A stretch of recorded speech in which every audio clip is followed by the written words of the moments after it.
സംസ്ഥാന നിയമസഭാ തിരഞ്ഞെടുപ്പിൽ CPM 18 സീറ്റുകളിൽ BJPയുമായി ഡീൽ ഉറപ്പിച്ചതായി RSP കേന്ദ്ര സെക്രട്ടേറിയറ്റ് അംഗവും കൊല്ലം MP-യുമായ NK പ്രേമചന്ദ്രൻ ആരോപിച്ചു. തൃക്കരിപ്പൂർ നിയോജക മണ്ഡലം UDF സ്ഥാനാർത്ഥി സന്ദീപ് വാര്യരുടെ പ്രചരണ ഭാഗമായി കാലിക്കടവ് ടൗണിൽ നടന്ന പൊതുയോഗം ഉദ്ഘാടനം ചെയ്ത് പ്രസംഗിക്കുകയായിരുന്നു അദ്ദേഹം.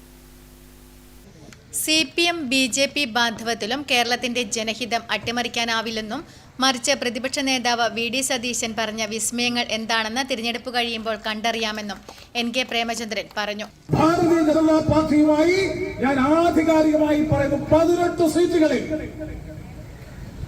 140 നിയോജക മണ്ഡലങ്ങളിൽ 18 സീറ്റുകളിൽ BJPയെ വിജയിപ്പിക്കുന്നതിന് വേണ്ടിയിട്ടുള്ള നീക്കുപോക്ക് രാഷ്ട്രീയത്തിൽ ധാരണ ഉണ്ടാക്കിയിരിക്കുന്നു. ഒരു ഭാഗത്ത് മറുഭാഗത്ത് ന്യൂനപക്ഷ വർഗീയതയെ പ്രീണിപ്പിക്കുന്ന ന്യൂനപക്ഷ വർഗീയതയുടെ പ്രതീകമായിട്ടുള്ള SDP-യുമായി രഹസ്യധാരണ. SDP-യുമായിട്ടുള്ള രാഷ്ട്രീയ ബാന്ധവത്തെ സംബന്ധിച്ച് മുഖ്യമന്ത്രിയോട് ചോദ്യം ചോദിച്ചാൽ മുഖ്യമന്ത്രി പൊട്ടിത്തെറിക്കും. സന്ദീപ് വാര്യർ തൃക്കരിപ്പൂരിൽ സ്ഥാനാർത്ഥിയായതോടെ മണ്ഡലം ചരിത്രം തിരുത്തി ആദ്യമായി UDF പക്ഷത്തേക്ക് ചായുമെന്നും അദ്ദേഹം പ്രത്യാശ പ്രകടിപ്പിച്ചു. പിലിക്കോട് പഞ്ചായത്തിലെ സ്ഥാനാർത്ഥി പര്യടനം കണ്ണങ്കൈ ജനതാ ഗ്രന്ഥാലയം പരിസരത്ത് നിന്നാണ് രാവിലെ ആരംഭിച്ചത്. UDF കാസർഗോഡ് ജില്ലാ കൺവീനർ A. ഗോവിന്ദൻ നായർ ഉദ്ഘാടനം ചെയ്തു. പഞ്ചായത്ത് UDF ചെയർമാൻ നിഷാം പട്ടേൽ അധ്യക്ഷത വഹിച്ചു.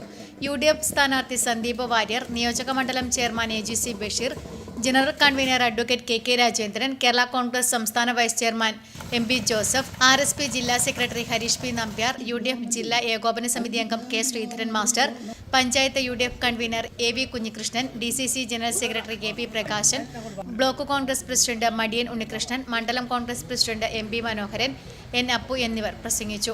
പിലിക്കോട്, കയ്യൂർ, ചീമേനി പഞ്ചായത്തുകളിലെ 13 കേന്ദ്രങ്ങളിൽ പര്യടനം നടത്തി രാത്രി ചീമേനി ചെമ്പ്രകാനത്ത് സമാപിച്ചു. Network news, Trikaripur.